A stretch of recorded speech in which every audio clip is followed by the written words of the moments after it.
से 200 करोड़, दीदी से 400 करोड़, केजरीवाल से 500 करोड़। अब इतना काफी है बिहार में अपना पार्टी खोलने के लिए। अरे टैक्सी टैक्सी, रुको भाई साहब, जानते हो मैं कौन हूँ? तुम्हारे आका के आका की जब गाड़ी ट्रैफिक में फंसती है तो हमें बुलाते हैं उसे निकालने के लिए।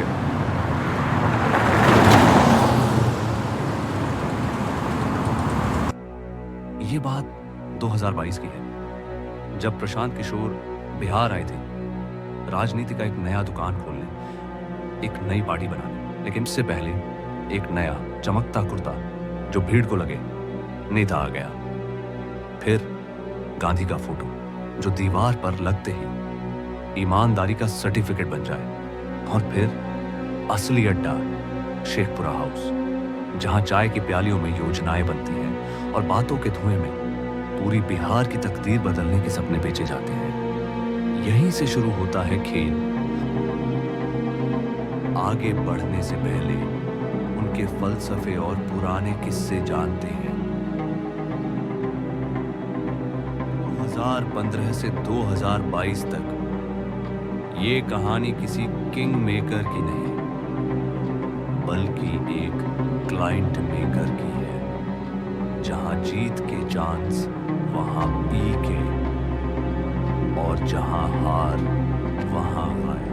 2017 का चुनाव, यूपी में कांग्रेस सिर्फ 7 सीट पर सिमट गई। उत्तराखंड कांग्रेस की हार। 2021 का चुनाव, पंजाब में कैप्टन अमरिंदर का करियर नहीं बचा पाए। 2022 में ममता दीदी की टीएमसी को गोवा में करारी हार। और हाल ही में आंध्र प्रदेश में जगन मोहन रेड्डी की बुरी हार। केवल एक चीज इनमें समान थी, चुनाव में प्रशांत किशोर राव और उनकी टीमिंग पार्टियों के साथ काम कर रही थी। प्रशांत किशोर अपने डूबते हुए इमेज को बचाने के लिए बिहार का रुख करने लगे, जहां नए तरीके से जनता को धोखा देना था। समर्थन न मिलने से वो बौखलाने लगे और फिर एक नया करतब आजमाया। गांधी जी को अपने बैनर पर लगाया ताकि जनता को लगे ये महात्मा के रास्ते पर चल रहे हैं। लेकिन नर्सिस्ट प्रशांत किशोर ने कहा कि शराबबंदी खत्म करेंगे।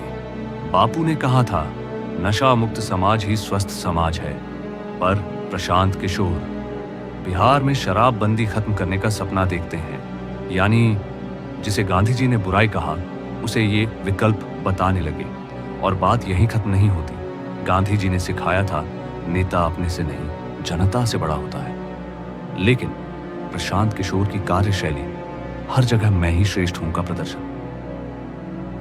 उन्होंने 3 बड़े काम पर फोकस किया। सबसे पहले बिहार के सभी बड़े पूंजीपतियों से संपर्क बनाया। निवेश की नहीं बल्कि राजनीति में निवेश की बातें होती थी। दूसरा, सत्ता के गलियारों में पुराने चेहरों को खोजा जिन्हें नए सपनों का झांसा दिया जा सके।